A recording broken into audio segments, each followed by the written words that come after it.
بسم الله الرحمن الرحيم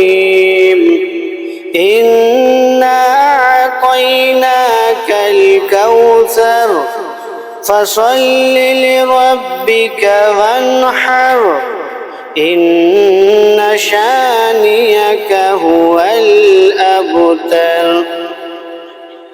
بسم الله الرحمن الرحيم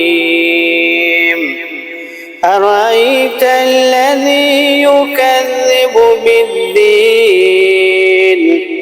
فذلك الذي يدعو اليتيم ولا يحض على طعام المسكين فويل للمصلين الذين هم عن صلاتهم ساهون الذين هم يراءون